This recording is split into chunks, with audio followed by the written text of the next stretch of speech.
हम लोग last video में ग्रुपिंग ऑफ सेल्स पढ़े थे, जिसमें हम लोग तीनों को समाप्त किए थे, सीरीज ग्रुपिंग, पैरेलल ग्रुपिंग और मिक्स्ड ग्रुपिंग को।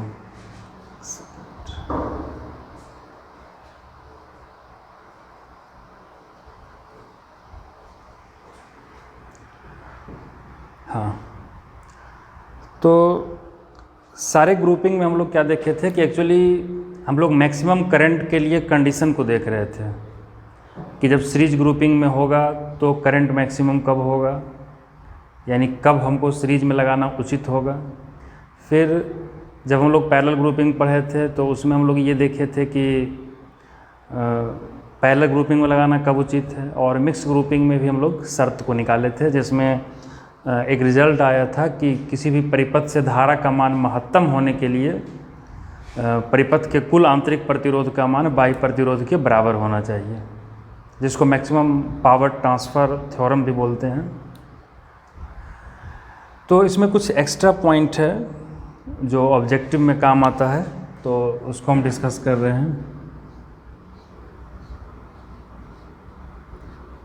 ऐसे अगर सीरीज ग्रुपिंग, पैरेलल ग्रुपिंग और मिक्स ग्रुपिंग का फार्मूला याद है तो ठीक है, नहीं भी याद है तो कोई दिक्कत उससे नहीं है, क्योंकि जब आगे अब हम इसके बाद हम जस्ट किरचॉफ्स लॉ पढ़ेंगे। किरचॉफ्स लॉ के बाद हम लोग किसी भी तरह के सर्किट को विदाउट एनी फार्मूला सिर्फ किरचॉफ्स लॉ को लगा करके हम लोग उसको सॉल्व कर सकते हैं। तो पहले इसको कंप्लीट करते हैं, उसके बाद हम लोग किरचॉफ्स लॉ फिर देखेंगे।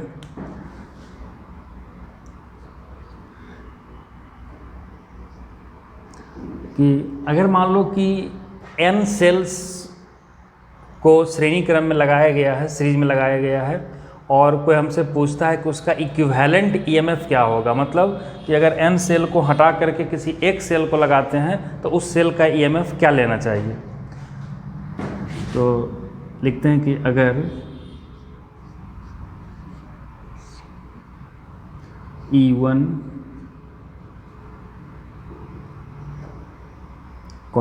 E2, E3 and so on, En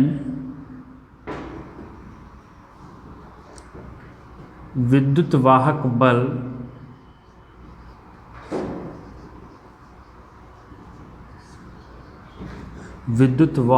बल के सेल को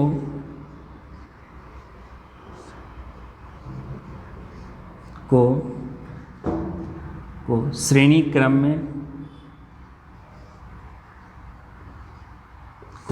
क्रम में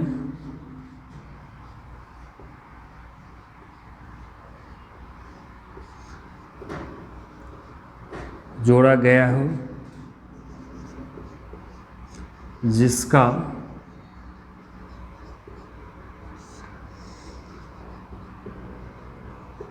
आंतरिक प्रतिरोध क्रमशः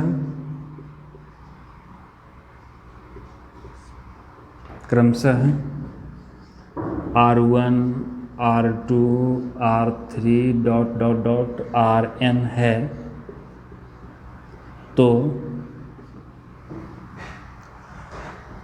यानी कि n सेल है जिसको श्रेणी क्रम में जोड़ा गया है और जिसका आंतरिक प्रतिरोध R1, R2, R3, Rn है, मतलब जिस सेल का विद्युत वाहक बल E1 है उस सेल का आंतरिक प्रतिरोध R1 है, जिस सेल का विद्युत वाहक बल E2 है उसका आंतरिक प्रतिरोध R2 है, और इसी प्रकार जिसका En है उसका आंतरिक प्रतिरोध Rn है।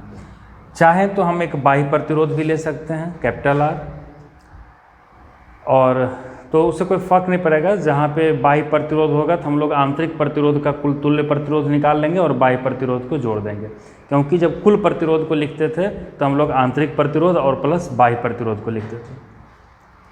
तो यहाँ पे जो इक्विवेलेंट ईएमएफ होगा, ई इक्विवेलेंट जो होगा वो हो जाएगा E1 plus E2 plus E3 plus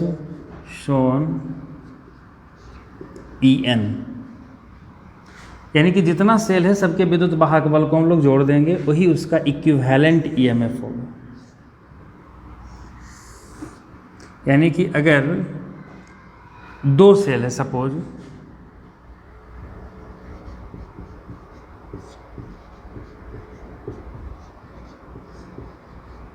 अगर 2 सेल E1 तथा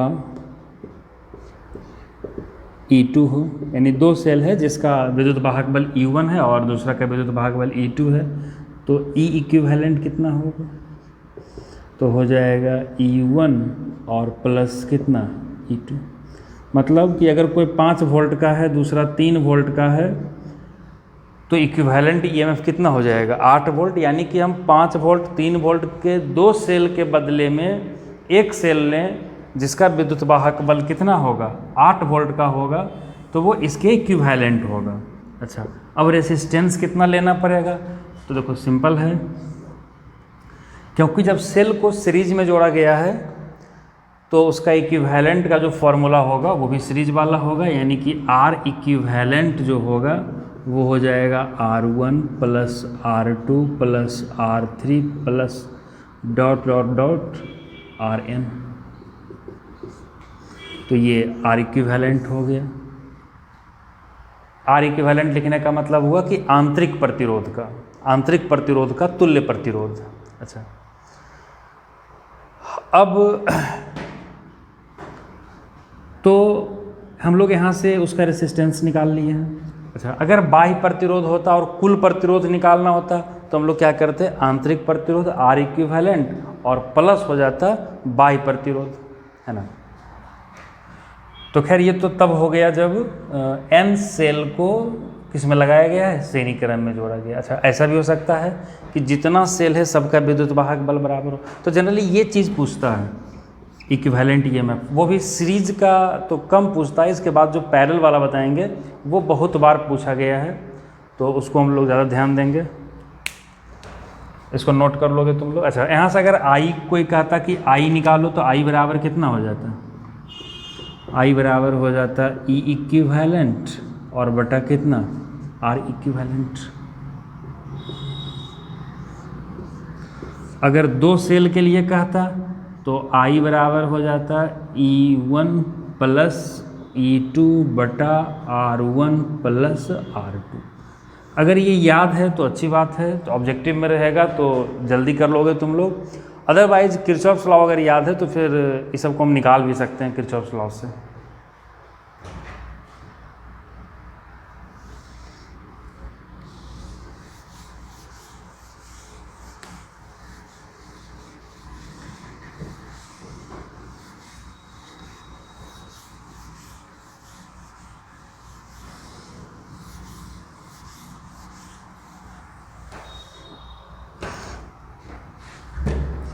इसमें सेकेंड पॉइंट में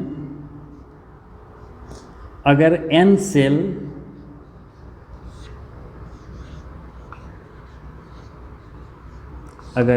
सेल जिसमें प्रत्येक सेल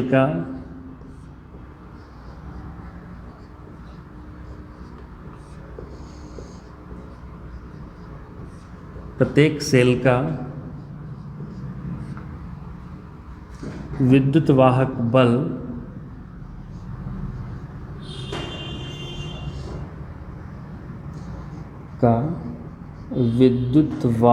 बल E है, अगर N सेल में से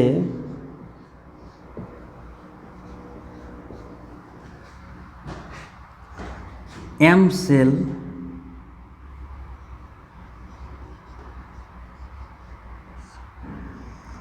सेल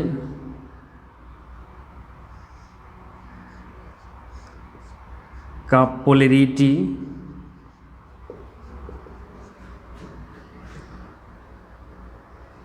उल्टा जोड़ा गया हो,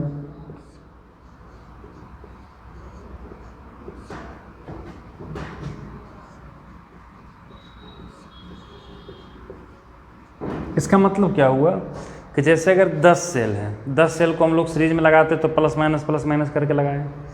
अब उसमें कह रहा है कि 10 में से 3 सेल है जो उल्टा पोलरिटी है, मतलब उसको प्लस का माइनस के साथ जो होना चाहिए था वो प्लस का प्लस के साथ जुट गया, यानी गलत कनेक्शन हो गया, रॉन्ग कनेक्शन हो गया। तब पूछेगा कि इक्विवेलेंट ईएमएफ क्या होगा। तो देखो, अगर 3 सेल है और 3 सेल को रॉन्गली कनेक्ट किया गया है तो 3 तो खुद रॉन्ग हुआ, और वो जिस सेल के साथ गलत हुआ है वो सेल भी रॉन्ग कनेक्शन में हो गया। तो ऐसे में क्या होता है कि जो नेट ईएमएफ होता है वो दुगना, जैसे 3 गलत हुआ तो 3 गुना 2 कितना हो गया, 6, यानी 6 सेल का विद्युत वाहक बल कुल विद्युत वाहक बल में से क्या होगा, घट जाएगा। क्योंकि कोई गलत है तो वो अकेला तो गलत नहीं होगा। 3, जैसे इसको हम इसके साथ गलत किए, एक मान लो 2 में से 1 गलत है, तो 2 में से 1 गलत है, मतलब क्या हुआ कि ये जो प्लस था इसको प्लस के साथ जोड़ दिए। जैसे मान लो अगर इसको हम प्लस लें कैप को, ये माइनस लें, तो अगर ऐसे जोड़ते तब तो सही कनेक्शन होता, लेकिन अगर ऐसे जुट गया सपोज, तो माइनस माइनस के साथ जुड़ गया। तो यहाँ गलती एक सेल को उल्टा किए हैं तो ऑटोमेटिक दूसरा भी क्या हो गया, उल्टा हो गया, यानी कि एक गलती हो रहा है तो दूसरा गलती हो रहा है। अगर 2 का कनेक्शन गड़बड़ करेंगे तो 4 का कनेक्शन होगा, 3 का करेंगे तो 6 का होगा। तो यहाँ पे क्या कर रहा है कि n सेल में से m सेल का पोलरिटी उल्टा है, तो इक्विवेलेंट जो होगा, इक्विवेलेंट वो हो जाएगा n-2m और इंटू e।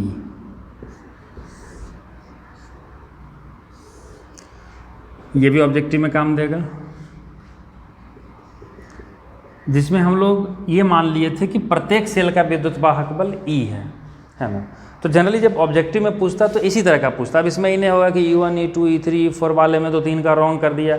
अगर ऐसा कर दिया तो फिर हम लोग वहाँ पे डायरेक्ट फार्मूला को नहीं लगाएंगे, किरचॉफ्स लॉ को लगा के हम लोग क्वेश्चन को सॉल्व करेंगे। तो ये हो गया कि जब n सेल जिसमें प्रत्येक सेल का विद्युत वाहक बल E है और उसमें से m सेल का पोलरिटी उल्टा जोड़ा गया, तो इक्विवेलेंट जो होगा वो यही हो जाएगा। n टोटल था और m को उल्टा किए हैं तो यानी दुगना, तो 2m उतना माइनस हो जाएगा और इंटू E हो गया। E जहाँ पे प्रत्येक सेल का विद्युत वाहक बल है, ठीक है।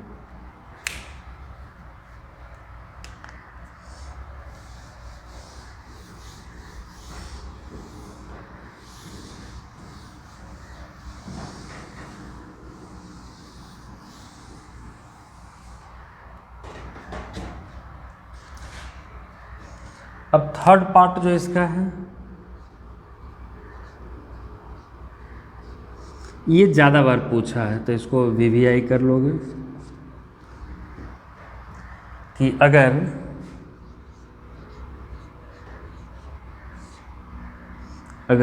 E1 E2 E3 dot dot dot En विद्युत वाहक वाले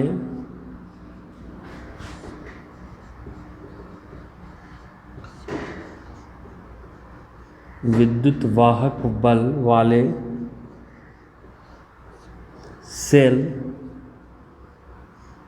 वाले सेलों जिसका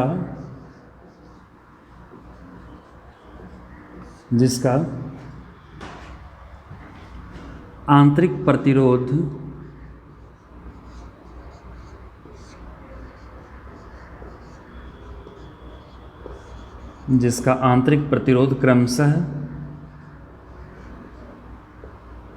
क्रमशः R1 R2 R3 dot dot dot Rn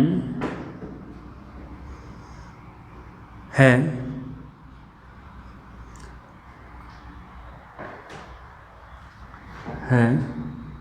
को आपस में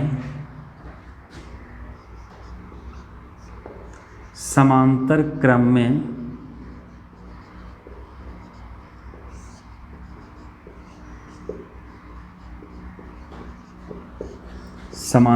में जोड़ा गया हो, है ना। ये जस्ट जो हम लोग फर्स्ट केस लिए थे जिसमें E1 E2 E3 से लेके En तक लिए थे और जिसका आंतरिक प्रतिरोध R1 R2 से लेके Rn तक था, जब हम लोग सीरीज में जोड़े थे तब उसका इक्विवेलेंट EMF को लिखे थे। अब जो हम लोग लिखेंगे वो अब उसी को पैरेलल में लिखा गया, तब हमको इक्विवेलेंट ईएमएफ निकालना है। तो इसका जो फॉर्मूला होगा ई इक्विवेलेंट बराबर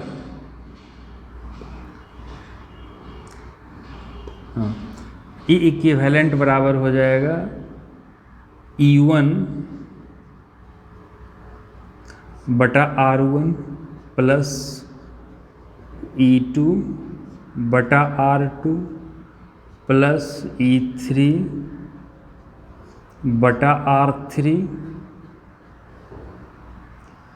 plus dot dot dot EN बटा RN और बटा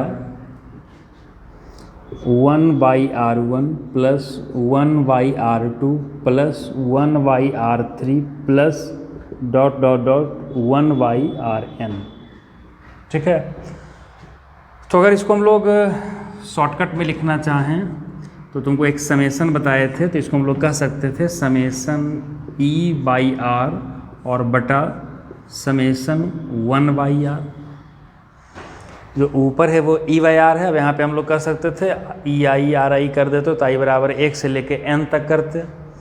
तो इसलिए समेसन का मतलब हो गया कि ऊपर में E/R जुड़ते जाएगा और नीचे में 1/R जुड़ते जाएगा, है ना। तो या चाहो तो इसको ऐसे कर ही दो I, और यहाँ भी I कर देते हैं, जहाँ I बराबर 1 से लेके N तक, यहाँ भी I कर दो तो I बराबर 1 से लेके N तक। तो ये समेसन के फॉर्म में हो गया। ऐसे ज़्यादा जो तुमको काम आएगा वो इसी का आएगा। अच्छा, खास करके अभी तक जो एग्ज़ाम में पूछा उसमें 2 सेल का पूछता है। तो अगर यहाँ पे हम लोग ले लेते हैं कि अगर E1 तथा E2, अगर E1 तथा E2 2 सेल समांतर क्रम में हो,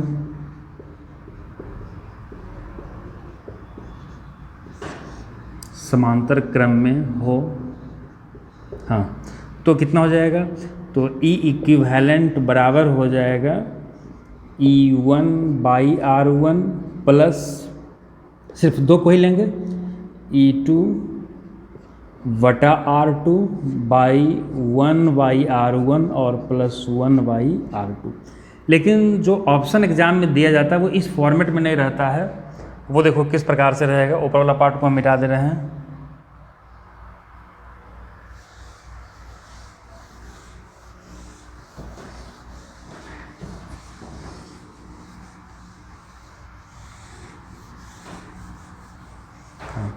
तो यहाँ से देखो, इसको हम लोग थोड़ा सा सॉल्व करते हैं। तो क्या लिखेंगे? ई इक्विवेलेंट बराबर, ऊपर में एलसीएम हो जाएगा R1 R2, और ये कितना हो जाएगा? E1 R2 plus E2 R1 और बटा 1/R1 R2 में फिर से R1 R2 एलसीएम हो जाएगा, और यहाँ पर हो जाएगा R2 प्लस R1। तो ये कट गया, और E इक्विवेलेंट हो जाएगा E1 R2 plus E2 R1 बटा R2 प्लस R1 या R1 प्लस R2, जो लिखना चाहो। ये बहुत बार पूछा है ऑब्जेक्टिव में। इधर साथ रिसेंटली 1-2 साल पहले भी पूछा था कि सेल, अगर 2 सेल है जो विद्युत वाहक दोनों समानांतर क्रम में है, तो उसका जो समतुल्य ईएमएफ होगा वो क्या होगा, इक्विवेलेंट कितना होगा। तो ई इक्विवेलेंट बराबर हो जाएगा E1 R2 plus E2 R1 बटा R2 प्लस R1। अच्छा, तो ये तो हो गया ई इक्विवेलेंट। अब अगर इसमें, हालांकि वो पूछता नहीं है, बाय द वे पूछ दे कि आंतरिक प्रतिरोध का तुल्य प्रतिरोध कितना होगा, मतलब R इक्विवेलेंट कितना होगा। तो सिंपल है कि हम लोग, चूँकि जो पिछला केस था उसमें सीरीज में था, और जब सीरीज में था तो हम लोग इक्विवेलेंट निकालने में सीरीज का फॉर्मूला लगाए थे। यहाँ पे सब सेल को समानांतर क्रम में जोड़ा गया, पैरेलल ग्रुपिंग में है, तो पैरेलल का जो इक्विवेलेंट रेजिस्टेंस का फॉर्मूला होता है उसको हम लोग को लगाना पड़ेगा। यानी यहाँ पे 1/R इक्विवेलेंट बराबर हो जाएगा 1/r1 plus 1/r2 plus dot dot dot plus 1/rn। तो ये इक्विवेलेंट रेसिस्टेंस यहाँ से हो जाएगा, ठीक है। लेकिन इसमें से जितना भी बताया उसमें ज़्यादा इम्पोर्टेंट ये वाला पार्ट है। जब दो सेल समानांतर क्रम में होता है तो जनरली इसी का पूछता है। बाकी इसके अलावा अगर कोई ज़्यादा कॉम्प्लिकेटेड केस है, ये हम तुम लोग को जो भी जितना भी हम लोग 3 पॉइंट 4 पॉइंट डिस्कस किए, 3 पॉइंट, ये सब वो पॉइंट था वो जो डायरेक्टली एग्जाम में पूछता है फ्रीक्वेंटली। अगर इससे ज़्यादा कुछ घुमा रहा है तो अब हर केस को याद रखना संभव नहीं है। हर चीज़ को याद रखोगे तो फिर वो फिजिक्स का मज़ा नहीं रहेगा। तो मेनली है कि तुम उस चीज़ को समझो कि उसको कैसे लगाना है। और अगर ये सब याद नहीं रखते तब भी कोई दिक्कत नहीं, वो लोग किरचॉफ लॉ लगा के कर लेंगे। लेकिन चूंकि ऑब्जेक्टिव में ये पूछा जाता है, तुम ऑब्जेक्ट नंबर के सवाल में अगर तुम बहुत देर तक उसमें समय बर्बाद कर रहे हो तो वो भी ये नहीं है। मान लो कि 1 नंबर का सवाल है, तुम उसको सॉल्व करोगे तो हो सकता है तुमको 3-4 मिनट लग जाए। लेकिन अगर ये रिलेशन याद है तो तुम तुरंत 10 से 20 सेकेंड के अंदर में तुम उसको कर लोगे। तो ये ऑब्जेक्टिव पर्पस से बताया, क्योंकि बोर्ड में अभी जो है वो 50% ऑब्जेक्टिव है, तो उस हिसाब से भी हम लोग को प्रिपरेशन रखना पड़ता है। तो ये जो हमारा ग्रुपिंग था वो ऑलमोस्ट समाप्त हो गया, समाप्त हो गया। अब इसके बाद जो हम लोग टॉपिक शुरू कर रहे हैं वो है Kirchhoff's law.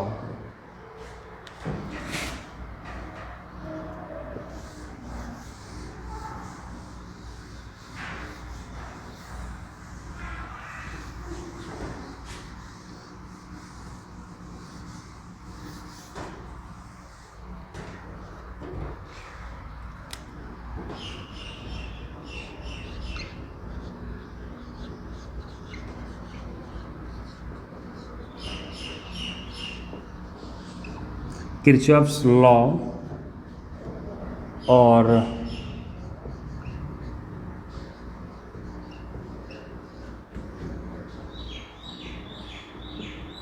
Kirchhoff's rule.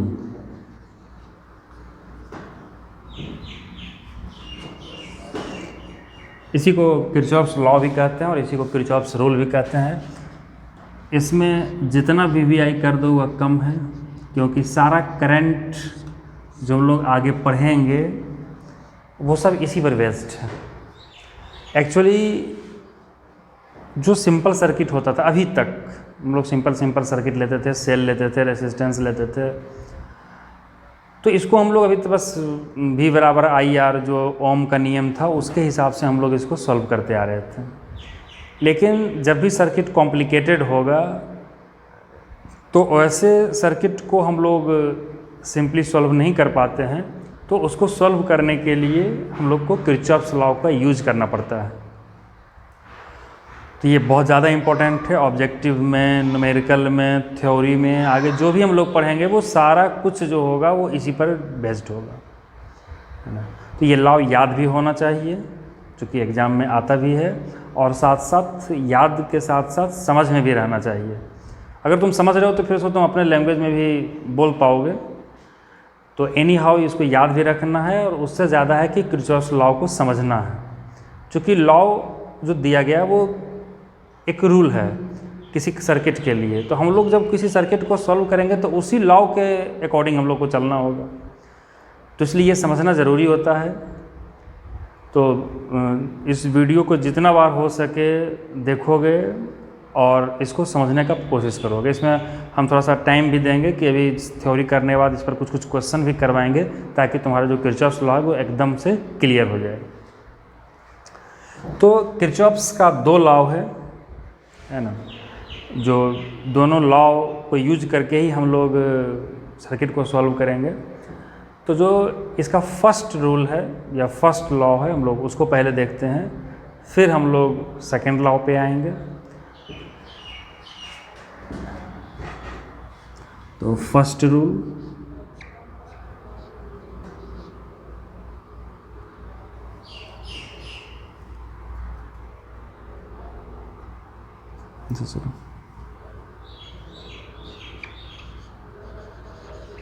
First rule या फर्स्ट लॉ भी कह सकते थे इसको। देखो, इसको पॉइंट रूल भी कहते हैं और जंक्शन रूल भी कहते हैं, ये पहला हो गया। पॉइंट रूल और जंक्शन रूल,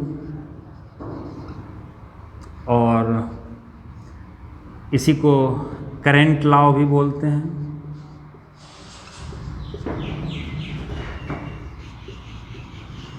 और इसी को केसीएल भी कहते हैं। केसीएल का मतलब हो गया किरचॉफ्स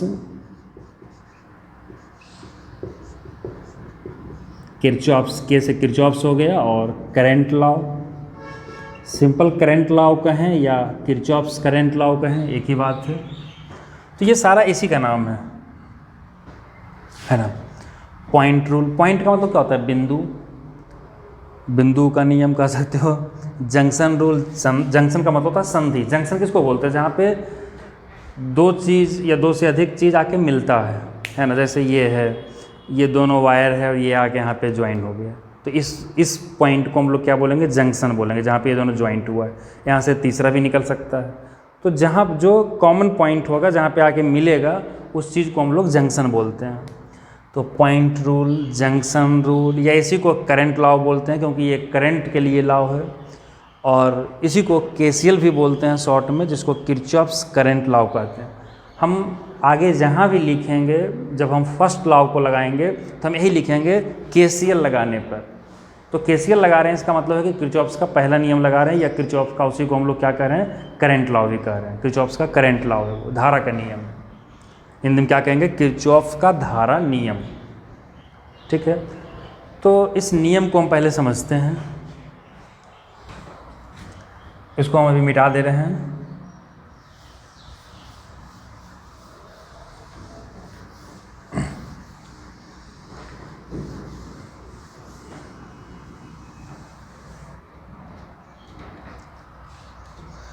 देखो, इस नियम को देखो, अगर तुम अलग अलग बुक को रेफ़र करते हो, बुक में जाके पढ़ते हो, तो ऑथर क्या है कि अपने हिसाब से उस लॉ का ही जो दूसरा मीनिंग आता है उसको भी लिखता है।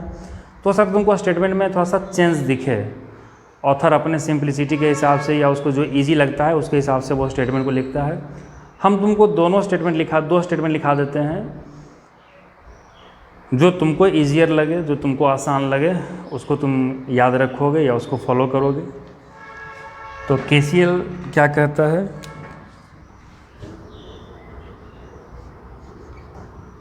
केसीएल का मतलब बताया भी just, Kirchhoff's current law, Kirchhoff का धारा नियम। तो कहता है कि विद्युतीय परिपथ में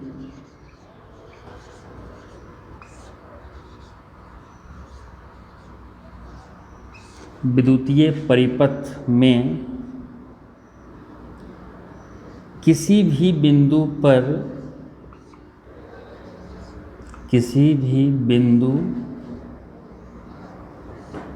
या जंक्शन कह सकते थे, संधि जिसका हिंदी होता है, किसी भी बिंदु या जंक्शन पर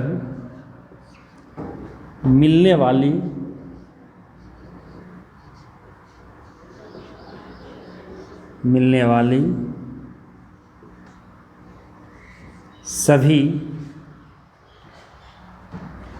सभी धाराओं का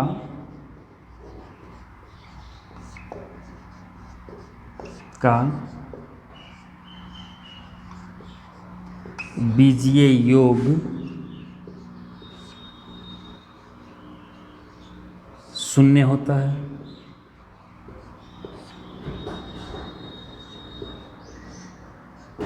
ये स्टेटमेंट है या लॉ कहो। क्या कह रहा है कि विद्युतीय परिपथ में किसी भी बिंदु या जंक्शन पर मिलने वाली सभी धाराओं का बीजीय योग शून्य होता है। अगर तुम इस स्टेटमेंट को याद रखते हो तो इसके साथ तुमको एक कन्वेंशन को याद रखना पड़ेगा। कन्वेंशन का मतलब कि हम लोग एक मान्यता ले लिए हैं कि उस चीज़ को हम लोग मान के चलेंगे और उसी के अकॉर्डिंग हम लोग काम करेंगे। एक सेकंड, हाँ, तो इसमें कन्वेंशन क्या है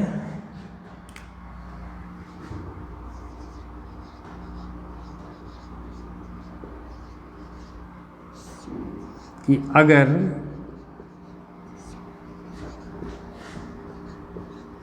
आने वाली धारा को धनात्मक ली जाए या धनात्मक ली जाती है तो जाने वाली धारा को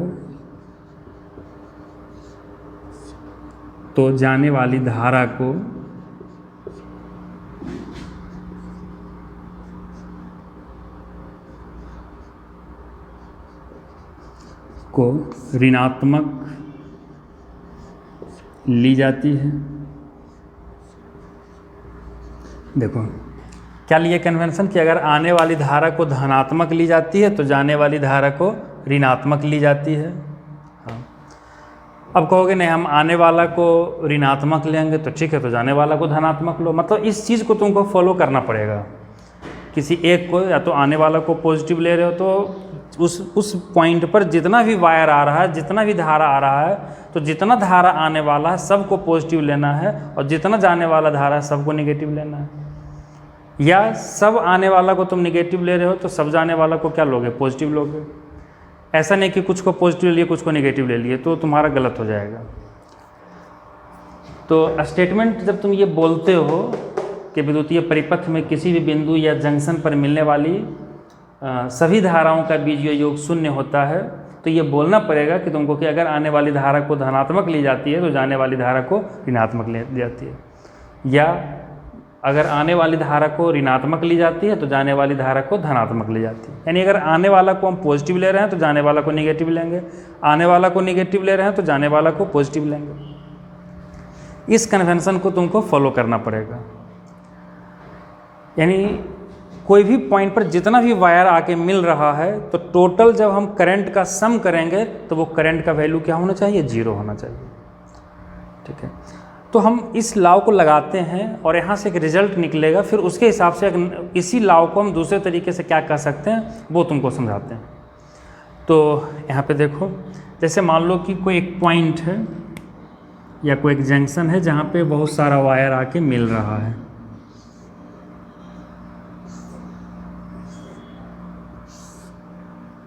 मान लो ये जंक्शन है और ये वायर है। अब इसको ठीक से समझना, क्योंकि वो लॉ का जो स्टेटमेंट था वो तो था ही। अब हम लॉ को तुमको लगाना सिखा रहे हैं। तो ये तो तुम लोग वीडियो को पॉज करके जो स्टेटमेंट है उसको नोट कर लिए होगे या कर लोगे। अब इसको मिटाते हैं।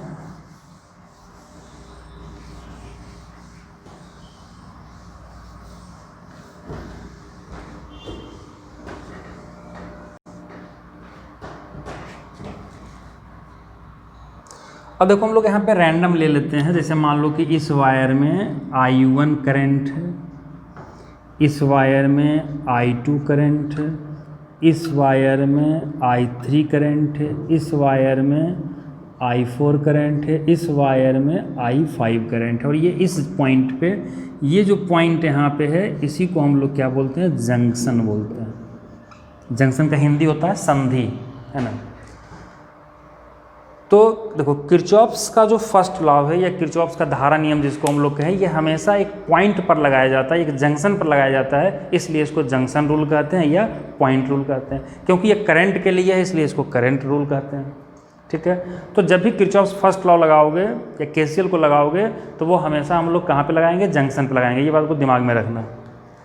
ठीक है, अब लॉ क्या कहता था कि जो लॉ था वो कह रहा था कि total sum of the meeting current at any point in the electric circuit is equal to 0, कि विद्युतीय परिपथ में किसी भी बिंदु पर मिलने वाली सभी धाराओं का बीजीय योग शून्य होता है। ठीक है, तो हम क्या कहें कि अगर आने वाला को, अब टोटल जितना भी करंट यहाँ पे है अगर हम सबको जोड़ेंगे तो कितना के बराबर होगा, 0 के बराबर होगा। तो हम लिखते हैं कि केसीएल लगाने पर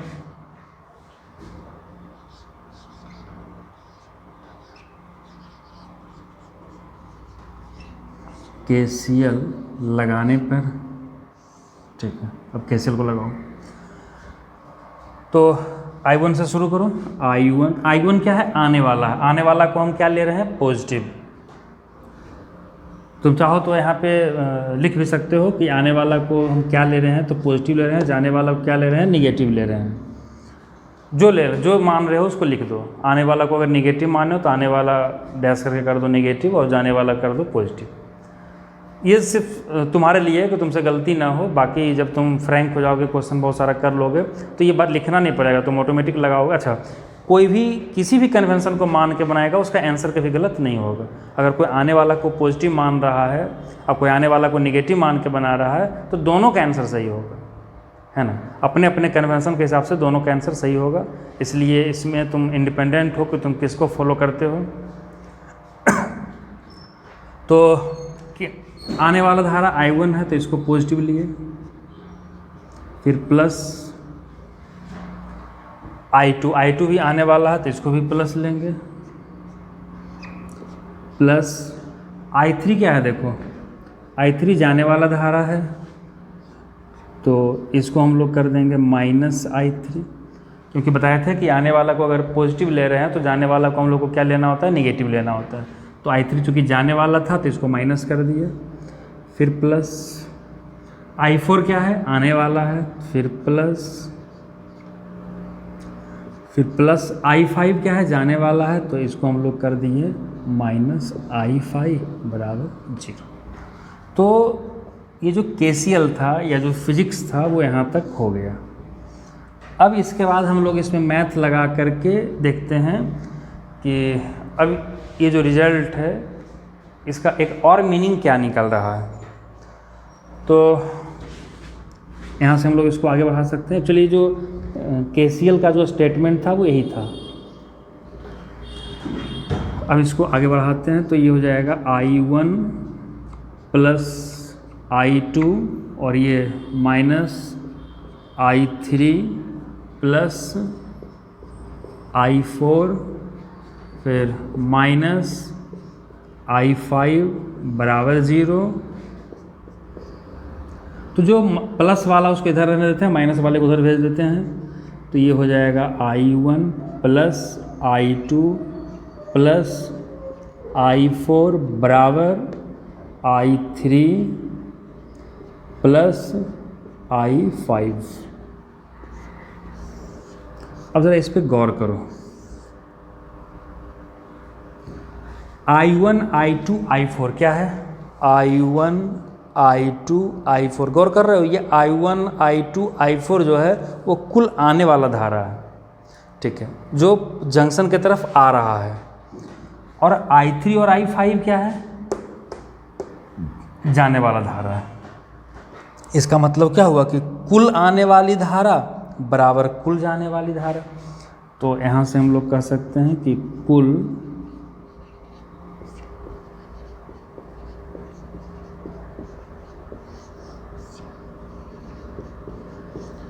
आने वाली धारा बराबर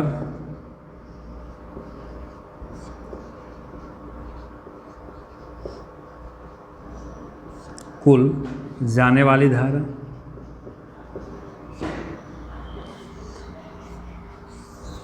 तो बहुत जगह तुम बहुत सारे बुक में देखोगे या बहुत सारा टीचर इस लॉ को ही KCL के लॉ के रूप में लिखाता है। इसमें स्टेटमेंट क्या कहता है कि विद्युतीय परिपथ के किसी भी बिंदु पर कुल आने वाली धारा का मान उस बिंदु से कुल जाने वाली धारा के मान के बराबर होता है। तो या तो तुमको जो स्टेटमेंट शुरू में लिखा है उसको याद रखो, नहीं तो इसको याद रखो। और न्यूमेरिकल बनाने के लिए सबसे अच्छा यही है, तुमको प्लस माइनस नहीं सोचना है, बस फिगर में देखो कि कौन कौन सा करंट आने वाला है और कौन कौन सा करंट जाने वाला है। कुल आने वाला धारा बराबर कर दो कुल जाने वाला धारा। अच्छा, अब इसमें चलो पहले इसको हम कंप्लीट करते हैं, फिर आगे हम लोग बढ़ेंगे इसमें। तो इसके हिसाब से स्टेटमेंट अब क्या होगा, अब इसके हिसाब से क्या स्टेटमेंट हो जाएगा,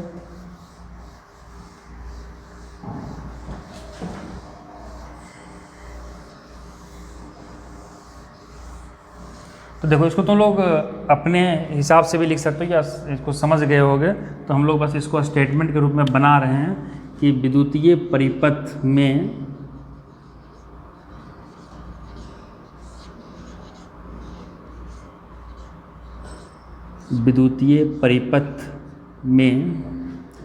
किसी भी बिंदु पर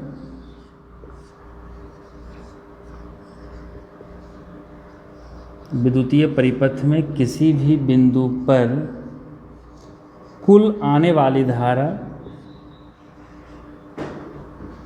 कुल आने वाली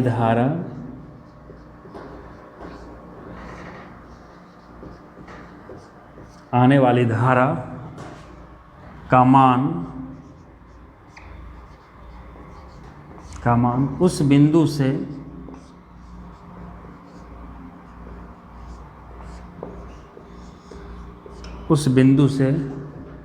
कुल जाने वाली धारा के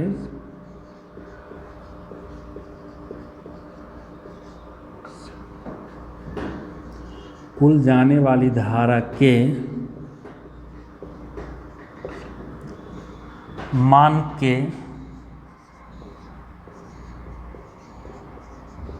बराबर होता है ना। कह सकते हो इसे किरचॉफ का धारा नियम कहा जाता है। तो जो स्टेटमेंट हम शुरू में लिखा है उसके अकॉर्डिंग हम लोग इस रिजल्ट को निकालें और उसके हिसाब से हम लोग उसी स्टेटमेंट को इस रूप में कह रहे हैं। तो तुमको बताइए कि तुमको जो ज़्यादा इजी लगे उसको तुम फॉलो करना, और न्यूमेरिकल बनाने के हिसाब से सबसे सही यही है, मतलब आसान है तुम्हारे लिए, इसमें गलती होने का थोड़ा चांस कम रहता है ना। तो इसका मतलब क्या होगा कि विद्युतीय परिपथ में किसी भी बिंदु पर जितना करंट आएगा उतना करंट वहाँ से चला जाएगा। जितना करंट आने का मतलब जितना चार्ज आ रहा होगा उतना चार्ज जा रहा होगा। इसका मतलब है कि इलेक्ट्रिक सर्किट में किसी भी बिंदु पर चार्ज एक्युमुलेट नहीं होता है, चार्ज जमा नहीं होता है, चार्ज फ्लो होते रहता है ना। जैसे अगर मान लो कि यहाँ से ये दो वायर है, दोनों से करंट आ रहा है, एक तीसरा वायर जिससे करंट जा रहा होगा, तो करंट आ रहा है मतलब चार्ज का फ्लो हो रहा है। तो चार्ज ऐसा नहीं कि जंक्शन पे आके जमा होगा, जितना आएगा उतना चला जाएगा, है ना। तो अब इसका मतलब क्या हुआ कि जितना चार्ज आ रहा है उतना चार्ज जा रहा है। तो लोग कह सकते हैं इसका मतलब कि चार्ज जो है वो कंजर्व है, चार्ज कहीं डिस्ट्रॉय नहीं हो रहा है, चार्ज कहीं क्रिएट नहीं हो रहा है, चार्ज जो आ रहा है वही जा रहा है ना। तो इसमें तुम लोग नोट में पॉइंट बना के लिखोगे। पहला, ये बहुत बार ऑब्जेक्टिव में भी पूछता है कि किरचॉफ का जो पहला नियम है या किरचॉफ का करंट नियम जो है वो किस सिद्धांत पर आधारित है। तो हम लोग कहेंगे principle of conservation of charge, है ना। तो हम लोग कहेंगे किरचॉफ का धारा नियम आवेशों के संरक्षण के सिद्धांत पर आधारित है। पहला हो गया। दूसरा पॉइंट कि किरचॉफ के धारा नियम को या फर्स्ट लॉ को, पहला नियम को हमेशा बिंदु या जंक्शन पर लगाया जाता है, इसलिए इसे जंक्शन या बिंदु का नियम भी कहा जाता है।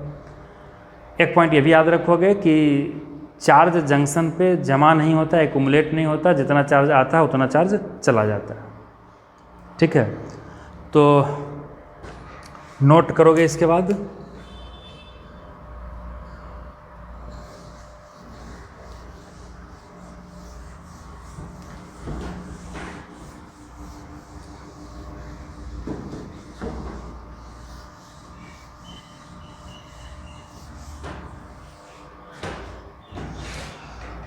हाँ, तो नोट में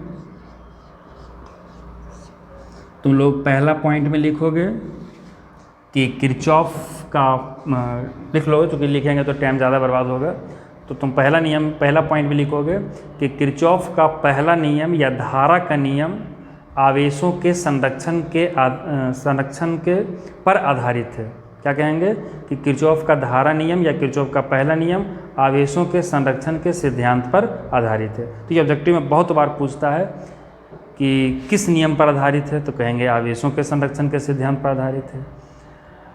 तो नेक्स्ट, या ऐसे पूछ सकता है कि किरचॉफ के धारा नियम में कौन सी राशि अचर रहती है, तो कहोगे आवेश, क्योंकि जितना आवेश आ रहा है वो जा रहा है, कि आवेश कहीं बर्बाद नहीं हो रहा है, वो संरक्षित है। तो पहला पॉइंट लिख के उसको VVI कर दोगे। सेकेंड पॉइंट में लिखोगे कि किरचॉफ के पहले नियम को पॉइंट पर या जंक्शन पर, क्या लिखोगे कि सेकेंड पॉइंट में किरचॉफ के पहले नियम को पॉइंट पर या जंक्शन पर हमेशा लगाया जाता है, इसलिए इसे पॉइंट रूल या जंक्शन रूल भी कहा जाता है। अगर किरचॉफ का कोई पहला नियम कह रहा है तो ये अंडरस्टूड है, ये तुमको समझ जाना चाहिए कि वो कौन सा नियम को लगा रहा है, किरचॉफ का करंट नियम को लगा रहा है। ठीक है, और तीसरा पॉइंट में लिखोगे कि किसी भी जंक्शन पर चार्ज जमा नहीं होता है, जितना चार्ज आता है उतना चार्ज चला जाता है, ठीक है। और चाहो तो चौथा पॉइंट भी जोड़ देना, चौथा पॉइंट में वही लिख देना शॉर्टकट में कि जंक्शन पर कुल आने वाली धारा बराबर कुल जाने वाली धारा, ठीक है। तो 4 पॉइंट हो गया। चौथा में लिखोगे कुल आने वाली धारा बराबर कुल जाने वाली धारा, क्योंकि जो तुम क्वेश्चन बनाओगे या आगे कोई थ्योरी को प्रूफ करेंगे तो हम लोग इसी कॉन्सेप्ट को यूज करेंगे। तो ये किरचॉफ का फर्स्ट नियम था। अभी थोड़ा सा हम इसको और क्लियर करते हैं, इस पर 1-2 क्वेश्चन कर देते हैं कि आखिर जब हम लोग लगाएंगे इसको या क्वेश्चन कैसे पूछेगा इस पर।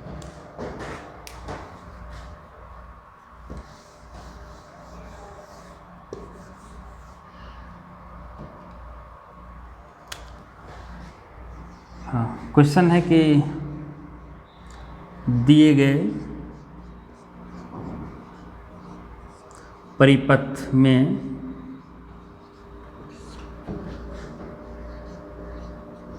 I का मान निकालें।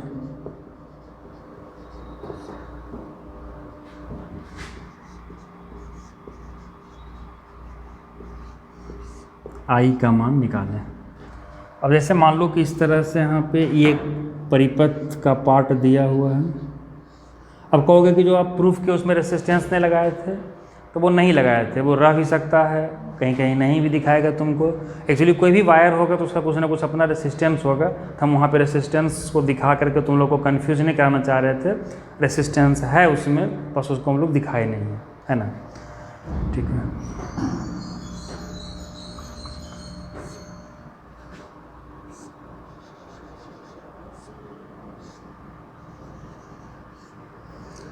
इस वायर में 10 एम्पियर करंट है, इधर 2 एम्पियर करंट है, इधर 3 एम्पियर करंट है, और इसमें I करंट, यही I के वैल्यू को निकालना है। क्वेश्चन कह रहा था कि दिए गए परिपथ में I का मान निकालें। अब देखो क्वेश्चन में इसमें वैरायटी क्या होगा कि एक तो यहाँ I का डायरेक्शन को दे दिया है, ठीक है। तो जब क्वेश्चन में दे दे तो तुम उसी के हिसाब से लो। मतलब जैसे यहाँ पर दे दिया तो ये दिख रहा है कि ये जाने वाली धारा है, तो हम लोग जाने वाली धारा में लेंगे और क्वेश्चन को सॉल्व करेंगे। बाय द वे ऐसा होता है कभी कभी कि तुम क्वेश्चन को सॉल्व किए और करंट का मान नेगेटिव आ गया। क्या करंट कभी माइनस में होगा? नहीं होगा। करंट माइनस होने का मतलब है कि डायरेक्शन उल्टा है। एक्चुअली जो अगर करंट इस मान लो कि I का मान निकालते और I का मान माइनस में आ जाता, इसका मतलब ये हुआ कि चूँकि हम आने वाला को प्लस लिए हैं और जाने वाला को माइनस लिए हैं, और अगर वैल्यू को निकाल रहे हैं और धारा माइनस में आ रहा है, इसका मतलब है कि जो दिशा दिखाया गया है वो गलत है। गलत है मतलब उल्टा है। वास्तविक में धारा यहाँ पर जा नहीं रहा होगा, आ रहा होगा। देखो फर्स्ट स्टेटमेंट को फॉलो अप नहीं करना। जो पहला दिखाए थे कि किसी भी बिंदु पर मिलने वाली सभी धाराओं का बीजीय योग शून्य होता है, अगर आने वाला को प्लस और जाने वाला को माइनस, वो चीज़ ही हम खत्म कर दिए।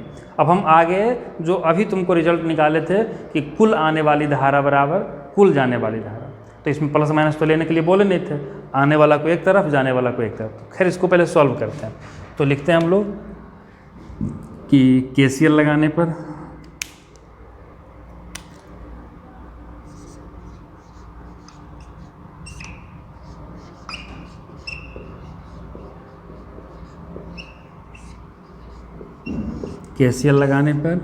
कुल आने वाली धारा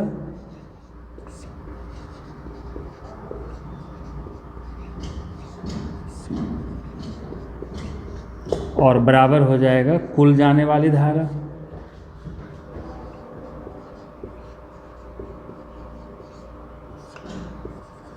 देखो तो इसमें हम प्लस माइनस कुछ लेने के लिए तुमको नहीं बोले थे, बस सब आने वाला को एक तरफ करो। तो आने वाला इसमें कौन कौन है? हाँ, बहुत लोग क्या होता है कि जल्दीबाजी में देखने में इसमें भी गलती कर देता है कि आने वाला को जाने वाला की जगह पे ले लेगा, जाने वाला को आने वाला की जगह पे ले लेगा। थोड़ा सा ध्यान से। तो ये 10 एम्पियर आने वाला है, तो इस तरफ लिखो 10 प्लस, और आने वाला कौन है? देखो ये 3 एम्पियर आने वाला है तो 3, और 2 एम्पियर जाने वाला है, I भी जाने वाला है, तो बराबर 2 और प्लस आई, इधर कुल आने वाला, इधर कुल जाने वाला, क्योंकि जाने वाला आई था और 2 था, है ना। तो इसमें कहीं कोई प्लस माइनस का लोचा नहीं है। हम लोग इस मेथड इससे सॉल्व करेंगे। अगर आई पॉजिटिव आता है मतलब जो डायरेक्शन दिया गया था वो सही है, अगर आई माइनस में आता है मतलब जो डायरेक्शन दिखाया गया है वो डायरेक्शन गलत है। यानी जो धारा हम जिसको दिखा रहा है फिगर में कि जा रहा है वो जा नहीं रहा होगा, आ रहा होगा। तो इसलिए कभी इसमें गलती होने का चांस कम रहता है। करंट माइनस भी आता है तो घबराना नहीं, बशर्ते कि तुम सब कुछ सही किए हो, सिर्फ जो डायरेक्शन होगा वो उल्टा हो जाएगा। तो यहाँ पे सॉल्व करो। 10 + 3 13 बराबर 2 + i, और i बराबर हो गया 13 - 2, तो i बराबर हो जाएगा 11 एम्पियर, क्योंकि धारा का मात्रक एम्पियर होता है। देखो i का मान प्लस में आया है, इसका मतलब है कि ये जो डायरेक्शन है वो सही है, वास्तविक में इस वायर से करंट जा रहा होगा।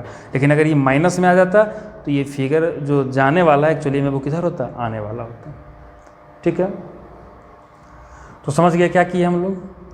अच्छा, किसी किसी क्वेश्चन में ऐसा भी तुमको मिलेगा जहाँ पर तुमको ये दिखा नहीं रहेगा कि आ रहा है कि जा रहा है।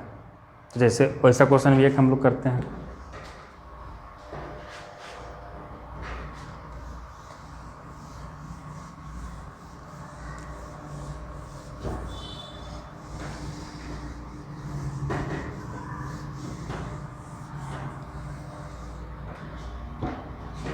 क्वेश्चन वही रहने देते हैं कि आई का मान निकालें।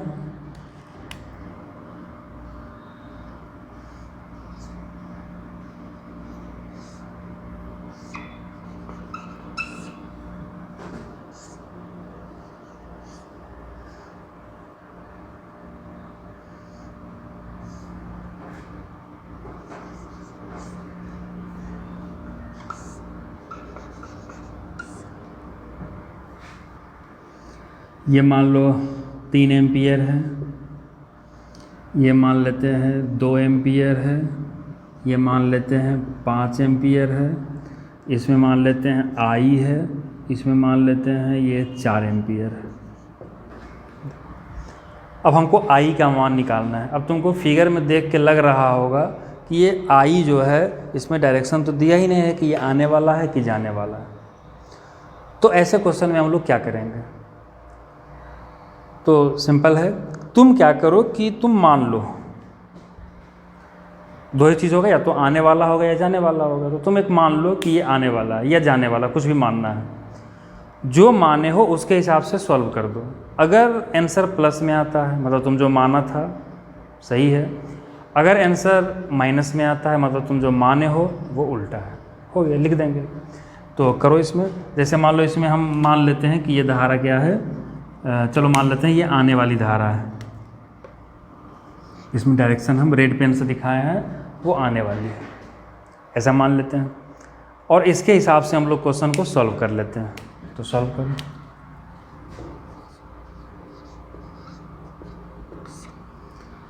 कुल आने वाली धारा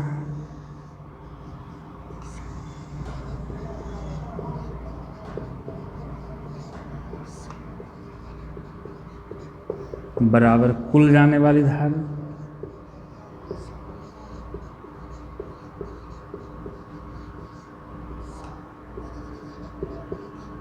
वाली धारा। तो कुल आने वाली धारा, आने वाला कौन कौन है इसमें देखो गौर से, 3 आई 4 5 सब देखो आने वाला ही है।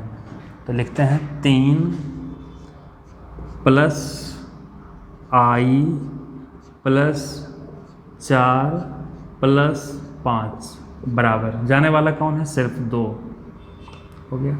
अब थोड़ा सा काउंट भी कर लेना कि कितना है, 1 2 3 4 5 वायर कितना है, 1 2 3 4 5। कभी कभी क्या होता है कि कोई वायर छूट जाता है, तो इसका ध्यान दोगे। अब ये कितना हो जाएगा, 3 4 3 7 5 12, यानी आई और प्लस 12 बराबर कितना, 2। आई बराबर 2 माइनस 12, आई बराबर -10 एम्पियर। देखो आ गया।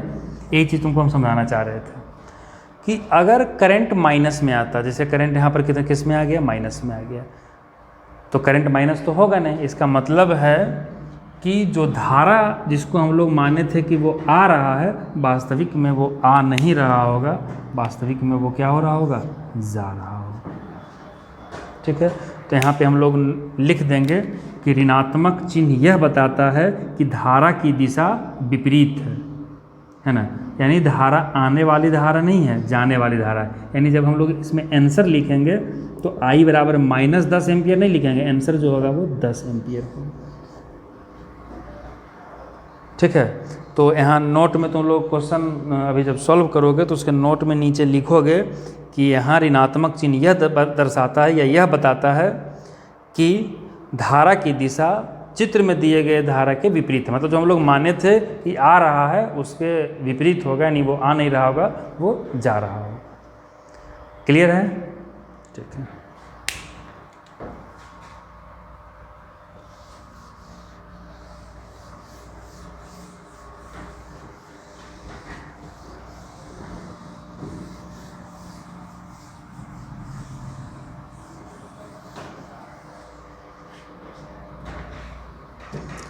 देखो दिए गए परिपथ में I1 I2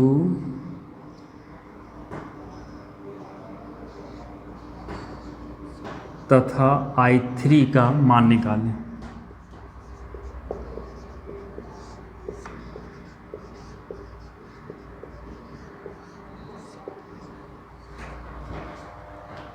फिगर ये है।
ये फिगर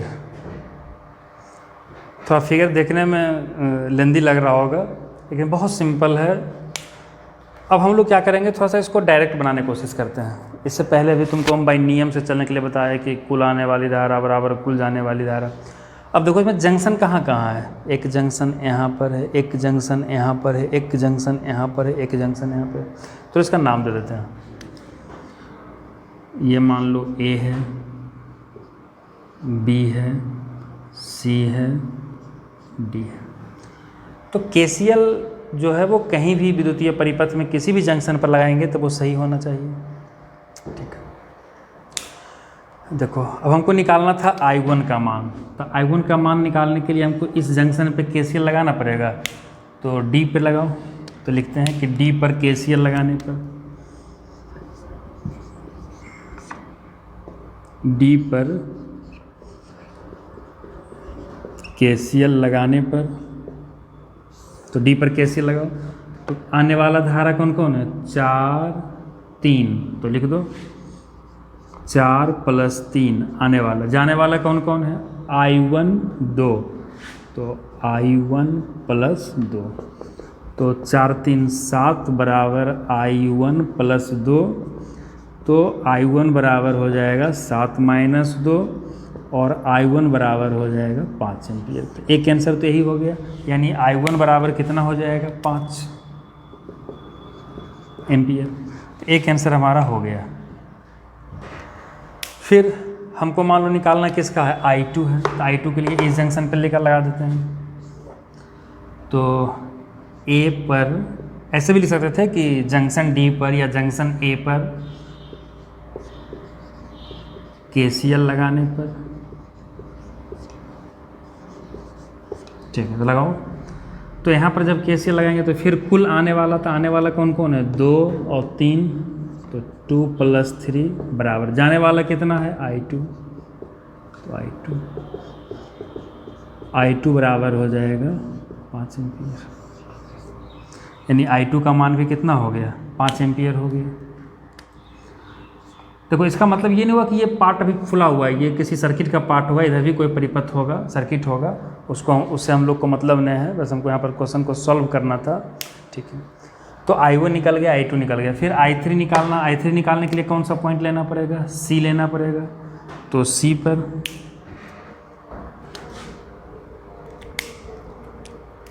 यहाँ पे लिखते हैं कि C पर KCL लगाने पर, C पर KCL लगाने पर, तो C पर KCL लगाओ तो फिर आने वाला कौन है, 5, यानी I1 जो था 5 और +2, तो 5 + 2 बराबर आने वाला 5 + 2 बराबर जाने वाला कितना, I3। तो हम लोग कर सकते हैं कि I3 बराबर हो जाएगा 7 एम्पियर।